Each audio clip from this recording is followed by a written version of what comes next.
Retrouvez votre émission Au Passage des Artistes sur Arsène Radio. Arsène Radio, tous les jours, du lundi au vendredi à 19h30. Ne manquez pas vos artistes préférés dans l'émission Au Passage des Artistes sur Arsène Radio. Arsène Radio. Au Passage des Artistes. William Mesguich, bonjour. Au Passage des Artistes pour parler de Byron, la liberté à mort. Alors c'est un texte de Sylvain Tesson que vous lisez, mais je préfère dire que vous incarnez en scène, sur la scène du théâtre de poche, un véritable triomphe, salle pleine. Mais d'abord, qui était ce Byron ? Byron, c'était un poète romantique du 19e siècle, la rockstar, comme dit Sylvain Tesson, du romantisme au 19e siècle, un lord qui avait une fortune assez conséquente et qui, comme tous les romantiques, cherchait un accomplissement, si j'ose dire, presque fébrile, vibratoire à sa propre vie, à son propre paysage intérieur, et il s'est entiché en quelque sorte pour la cause des Grecs. Il s'est dit qu'il fallait aller absolument à la rencontre des Grecs et les sauver, parce que les Grecs sont sous le joug turc, le joug ottoman, et il savait très bien en tant que romantique, comme tout littéraire qui se respecte à cette époque, que la Grèce était le berceau de l'humanité, était un pays extraordinaire qui avait en quelque sorte façonné une part de l'Europe. Il est européen à 12 milliards de pourcents, Byron. Il a inspiré Vigny, Lamartine, Hugo, Schiller, enfin tous ces grands poètes romantiques européens, et il part pour essayer de sauver les Grecs. Il va mourir d'ailleurs pour la liberté du peuple grec. Il va lever une sorte d'insurrection d'armée faite d'éléments hétéroclites, et il va vaincre la flotte turque ottomane. Alors, on n'a aucune difficulté à imaginer ce que peut être la vie de Byron, écrite par Sylvain Tesson, immense écrivain. Ah oui, rappelons-le quand même, prix Renaudot pour La Panthère des Neiges, énormément d'ouvrages, un grand aventurier, un grand écrivain, mais ce n'est pas le théâtre, c'est la première fois qu'il est sur la scène, alors que vous vous connaissez depuis des années. Lui. Oui, on se connaît depuis très longtemps. Oui, on se connaît depuis très longtemps, parce que je côtoie, si j'ose dire, le clan, la tribu Tesson, la famille Tesson que j'aime infiniment, pour qui j'ai beaucoup de tendresse depuis plus de 20 ans. Son père, Philippe Tesson, qui travaille toujours. Qui travaille toujours et qui est toujours incroyable, qui est très présent aux poches et qui a une clairvoyance, un amour pour les artistes extraordinaires. Stéphanie, la fille de Philippe, mais pas seulement, qui est une formidable metteuse en scène et qui nous a en quelque sorte un peu dirigé avec Sylvain sur ce projet Byron. Effectivement, je connais Sylvain depuis longtemps, puisqu'avec ma compagnie, en 99, en 2002, en 2006, nous avons fait 3 grands projets itinérants pour aller porter le théâtre dans les villages. Et Sylvain a toujours été très admiratif de nos épopées, de nos aventures. Il nous appelait un peu ses frères d'aventure, ses cousins d'invention, de prise de risque pour aller dans les endroits les plus fous et proposer la parole poétique. Voilà, lui-même faisant des aventures incroyables. On se connaît depuis un certain temps. C'est pas tout à fait du théâtre que nous faisons, c'est pas tout à fait une conférence, c'est une sorte de conversation, d'échange autour de Byron. Il analyse, il commente, il surplombe, il ouvre le champ des possibles autour de Byron, et moi, avec grand bonheur, je dis des textes de Byron, un texte de Victor Hugo, de Chateaubriand, de Lamartine, et je m'aventure comme ça sur les traces de ce grand poète romantique. Alors, appelons ça, si vous êtes d'accord, une conversation théâtrale. C'est ça, exactement. Car vous êtes tous les deux sur scène. Alors, c'est vrai, mise en scène minimaliste. D'un côté, Sylvain Tesson, derrière un bureau, avec ses textes. Et puis, de l'autre côté de la scène, vous, silencieux, assis, et vous vous levez au moment où Sylvain vous donne la parole. C'est ça. Mais là encore, il s'agit quand même pour lui de jouer un peu. Et c'est très difficile de le faire jouer, lui. Sylvain, c'est quelqu'un... Il est extraordinaire, Sylvain. C'est un personnage, comment dire. Mais il vient vraiment d'une autre planète. Ou alors, il est en plein dans la nôtre, absolument, tellement il a une acuité, une précision, Donc, vous l'avez guidé, vous l'avez aidé ? Un petit peu, il m'a demandé de... Il est très habitué quand même à ce genre de relation avec le public, avec l'auditoire. Il fait souvent des colloques, des conférences, des dédicaces, des rencontres, des signatures, comme on dit. Il aime le contact avec les gens, en même temps qu'il aime cette solitude incroyable dont il parle si bien. Je l'ai légèrement conseillé sur là, un peu de diction, le rythme, comment se lever à tel moment, comment reprendre la parole. Évidemment, il y a des bascules entre le monde littéraire que j'incarne en quelque sorte à travers les textes romantiques et puis son monde à lui dans notre propre spectacle, si j'ose dire, qui est plus actuel, plus contemporain, qui est encore une fois le commentaire, ou alors je serai le commentaire de ce qu'il dit, ou il est le commentaire des textes que je déclame. Il a pas besoin de grand chose pour faire le spectacle, Sylvain. Il a une telle verve, une telle volubilité, il est tellement connaisseur de tant de sujets qu'évidemment il a une grande expérience de la relation qui le lie à un auditoire. Mais effectivement, sur la lumière, sur le rapport à l'art de la précision, l'art du refaire, on pourrait définir le théâtre comme l'art du refaire. Il faut une certaine constance, il faut une rigueur. Il a une immense rigueur, Sylvain, sinon il n'aurait pas fait tout ce qu'il avait fait.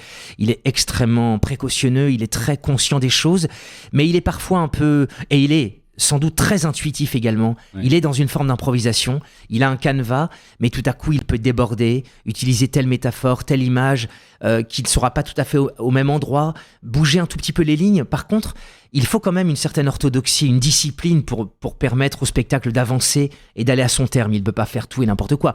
Il a extrêmement travaillé sur la chose. C'est lui qui a vraiment proposé le canevas de l'organisation littéraire de ce projet et j'étais vraiment en parfait accord avec lui. Mais quand on s'était vus tous les deux à la fin du spectacle, vous me disiez que c'était un être impatient. Alors là, il a dû l'être avec vous, qui est particulièrement rigoureux, là encore, et sur la rythmique du texte et de la mise en scène. Oui, c'est vrai.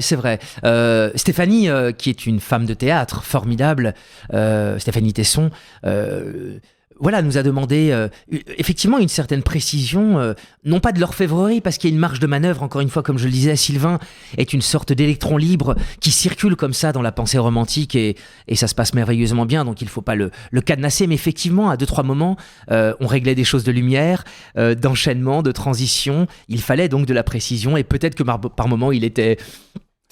impatient.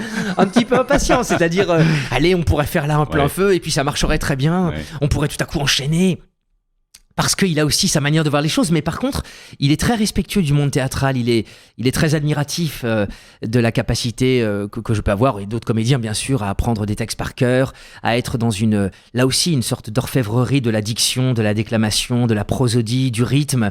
C'est quelque chose dont il n'a pas l'expérience. Il a d'autres expériences extraordinaires, mais pas celle-là. Alors, ce spectacle sur Byron, ce romantique, il résonne, il fait quand même écho lors de certains passages de sa vie et des textes à notre époque. Tout à fait. C'est très frappant. C'est très frappant, oui. Il met en jeu l'idée qu'à l'époque de Byron, et c'est arrivé peu de fois dans l'histoire de la littérature, et presque pas de l'humanité, mais en tout cas de la littérature, de l'art, des arts, comment les poètes peuvent influencer les décisions gouvernementales, les décisions liées au pouvoir, l'autocratie, les lois. Effectivement, il part de l'idée que Byron s'est emparé en quelque sorte de la cause grecque pour créer l'adhésion du peuple, et cette adhésion et l'adhésion également des artistes européens, tout cela a créé un entraînement du côté des gouvernements, de telle sorte que les gouvernements, la loi, l'autorité puissent après agir. C'est ce qui va se passer. Oui. Les Anglais, chose incroyable, vont s'allier aux Français et aux Russes pour bouter l'Empire ottoman hors de Grèce et du Péloponnèse et faire que la Grèce devienne libre. En 1830, quelques années après la mort de Byron, la Grèce deviendra indépendante. C'est donc un moment charnière de l'histoire de la Grèce et de l'histoire de l'Europe et du monde en quelque sorte. La Grèce doit son indépendance en très grande partie c'est ça. À ce romantique. C'est ça, il a levé une armée hétéroclite, comme je le disais, tout à fait étrange et multiple, faite pas forcément de gens qui avaient l'expérience de la guerre, évidemment, mais l'enthousiasme, l'argent aussi, parce qu'il avait une fortune. Sylvain dit effectivement que Byron, en équivalent franc-or, a dépensé autant que Napoléon pendant sa campagne d'Italie. C'est dire si effectivement il a mis tout son génie, toute sa folie, son enthousiasme, son énergie, sa révolution personnelle, intérieure, mais aussi son argent, sa fortune au service des Grecs. Et il est mort très jeune. Et il est mort très jeune. Il est mort d'une pneumonie. Alors qu'il allait justement combattre avec les Grecs, il est mort de manière un petit peu fortuite comme ça, quelque temps avant la grande bataille qui a permis aux Grecs de faire fuir les Turcs. Mais il a été le héros, aux deux sens dans le sens des deux écritures, et le fer de lance, le leader d'une insurrection incroyable qui a levé les foules en Europe. Alors, on a du mal à se rendre compte maintenant, mais c'était ça à l'époque, vraiment. Mmh. Une frénésie collective pour la liberté. J'en témoigne, moi j'ai vu le spectacle dans une salle pleine. Si vous pouviez jouer à nouveau pendant des mois, tous les soirs, la salle serait pleine. À quoi ça tient, ça ? Ça tient à, justement, parce que Byron n'est pas inconnu, n'est pas très connu, et que le public a envie de savoir. Sylvain Tesson, c'est vous aussi ? Il y a un mélange de paramètres, si j'ose dire. C'est un mariage à trois, si j'ose dire. Oui, c'est un mariage, c'est une sorte de métissage. Bien sûr, l'extraordinaire intelligence, les connaissances incroyables de Sylvain, sa capacité à capter l'attention de l'auditoire, de l'assistance. Il a une telle réflexion à l'œuvre en permanence, une telle analyse. Il est d'une acuité folle qui lui permet de séduire, de convaincre l'auditoire, encore une fois. Modestement, j'apporte mon écho à son analyse, à sa réflexion, avec des très beaux textes qu'il a choisis et des textes de grands auteurs. Donc ça donne envie aux gens, je crois, toujours d'écouter les grands textes. On a besoin de beauté, on a besoin des choses les plus belles du monde à entendre et à éprouver. Et puis, peut-être que l'idée de ce romantisme-là est une idée merveilleuse que les gens ont envie de découvrir. Byron est relativement inconnu en France, pas inconnu, mais il n'est pas très connu. Je le disais, rockstar, personnage extrêmement célèbre en Angleterre, un peu comme notre Victor Hugo peut-être, ou Lamartine, pourquoi pas. Mais c'est un romantique politique aussi. C'est un romantique politique, effectivement. Comme Victor Hugo. Comme Victor Hugo. Il était au Parlement, il était un lord, c'était un aristocrate, il faisait donc partie de la confrérie des lords, et il a voté des lois très importantes, il était très présent politiquement, comme l'était Victor Hugo, effectivement. Peut-être que les gens ont envie de découvrir un peu qui est Byron, mais je crois que c'est surtout la capacité qu'a Sylvain à faire découvrir cette période de l'histoire littéraire, politique, historique, philosophique, autour de l'idée de la Grèce, l'idée de l'invention des arts aussi et de l'humanité, des humanités par les Grecs, que les gens ont envie de découvrir. Alors, vous avez raison, c'est aussi une très grande leçon d'histoire que nous prenons tous. Est-ce que l'on peut espérer découvrir ou redécouvrir Byron au Festival d'Avignon l'été 2023 ? Il y a quelque chose. Oui, il y a quelque chose, il y a une piste. Je crois que ça, on en a parlé avec Sylvain, et je ne veux pas m'avancer, mais Sylvain est titillé peut-être par l'idée d'aller un peu plus loin. Il aime cette confrontation, il aime la relation qui nous lie, on est très complices. Encore une fois, on se connaît depuis un certain temps, on s'apprécie. Moi, j'adore ce qu'il écrit, évidemment, j'adore ses écrits, c'est merveilleux. J'aime l'homme, c'est quelqu'un d'adorable, de généreux, d'ouvert, de respectueux. Il n'est pas dans la bien-pensance, évidemment, ni dans la moralisation. Il ne donne pas de leçons. Il est juste extrêmement intelligent et dans la réflexion en permanence pour ouvrir les sens et ouvrir le champ des possibles de l'intelligence. Alors, j'aimerais bien qu'on aille plus loin. Je l'ai évoqué, lui-même a entrouvert la porte en disant que ce serait bien d'aller un peu plus loin avec peut-être un autre poète, un autre grand de ce monde, pour essayer, encore une fois, d'avancer dans la réflexion qui nous rapprochera de notre monde à nous et qui nous fera grandir, qui nous enrichira, qui nous permettra, encore une fois, d'ouvrir le champ des perspectives. Pourquoi pas Avignon 23, puisqu'on a eu une sorte de proposition d'un théâtre formidable à Avignon, dont pour l'instant je tais un peu le nom parce que rien n'est sûr, mais alors le fait de jouer 22 ou 23 fois interpelle Sylvain, parce qu'il est aussi dans l'idée de la fulgurance, de quelque chose qui avance. Il est à la fois, avec cette Panthère des Neiges notamment, il a appris, et l'accident qu'il a eu sans doute, il a appris à être sans doute dans la sédentarité, dans la patience, à l'affût, comme il dit en permanence dans la Panthère des Neiges, et comme il écrit, mais il est aussi pour la vitesse, pour l'enchaînement, pour l'élan, pour l'idée qu'une chose en entraîne une autre et qu'on ne peut pas s'arrêter. L'absence d'immobilité, en fait. L'absence d'immobilité et la volonté toujours d'en découdre pour aller un peu plus loin. Moi, il me demande, mais comment tu fais pour jouer 150 fois, 200 fois le même spectacle ? Ça l'interpelle beaucoup. Mais je lui dis, Avignon serait une épreuve merveilleuse et une expérience extraordinaire. Toi qui l'as jamais fait, le Festival d'Avignon serait peut-être l'occasion, sur un temps un peu plus long, dans l'un des 2-3 plus grands festivals du monde, d'éprouver cette sensation en quelque sorte qu'éprouvent les comédiens. Il sait, lui, que vous jouez à Avignon chaque été une dizaine de spectacles, dizaine de spectacles pour un seul homme. Il est assez éberlué par cette chose-là. Il est, sans doute les exploits qu'on avait fait avec ma compagnie, le théâtre de l'Étreinte, pour aller porter le théâtre dans les villages, l'avaient interpellé, puisqu'il était très proche de nous à ce moment-là, et il l'est devenu depuis, parce qu'il, d'ailleurs dans les forêts de Sibérie, il en parle. Il dit qu'il y a une troupe qui traverse la France à pied pour aller porter le théâtre dans les villages, à la manière des Copiaux, à la manière des Saltimbanques.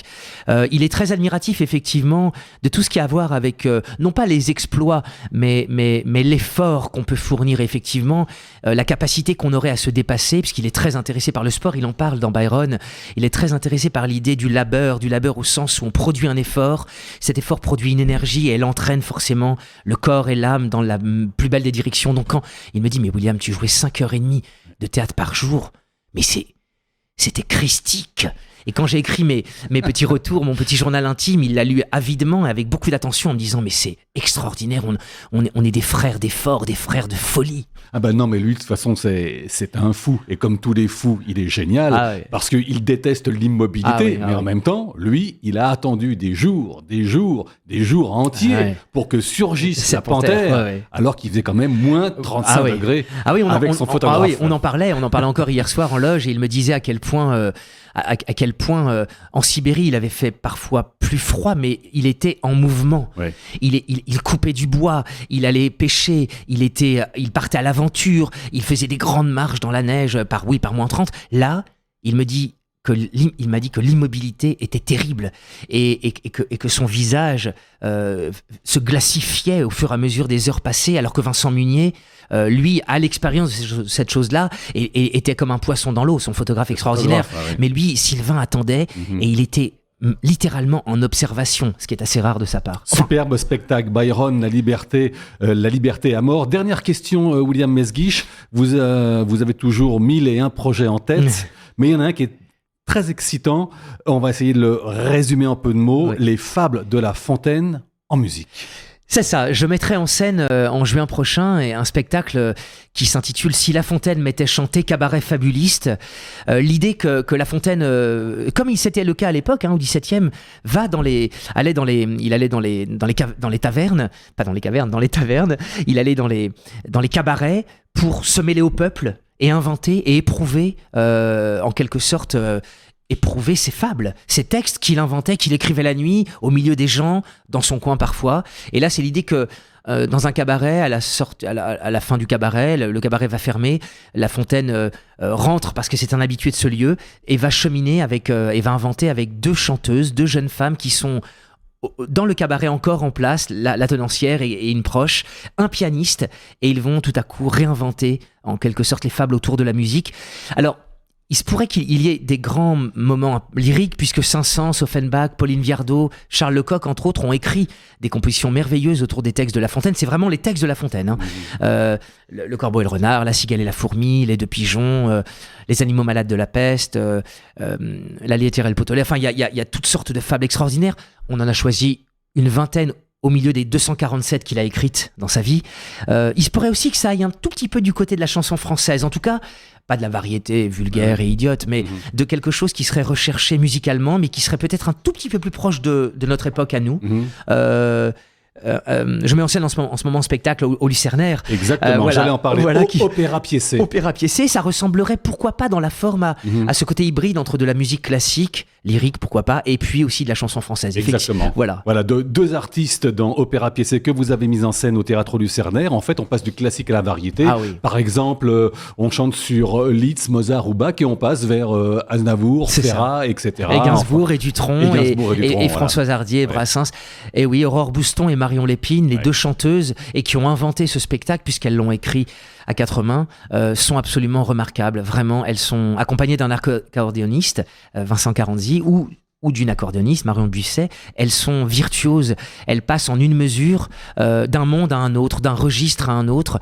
Là aussi, elles ouvrent le champ, c'est le cas de dire, le champ des possibles, en s'aventurant dans les méandres de toutes les inventions musicales possibles, grâce à Louis Dunoyer de Segonzac, qui est un arrangeur et un compositeur formidable, qui a tout transposé à l'accordéon. C'est assez étonnant, il y a plus de 90 airs mêlés, qui se télescopent, qui se métissent. Les gens sont... C'est très drôle. Ah, c'est très très drôle. Ouais, les très gens drôle. sont morts de rire, les gens sont heureux. C'est du divertissement de très très haut niveau, puisqu'elles sont à un très haut niveau musicalement. J'ai pris un plaisir inouï à travailler avec elles. Ce sont deux jeunes femmes remarquables. L'une des deux, en ce moment, également joue dans Lady Valhalla, chante dans Lady Valhalla au Palais des Glaces tous les lundis, a cappella, un trio. Marion Lépine, elle est absolument sublime.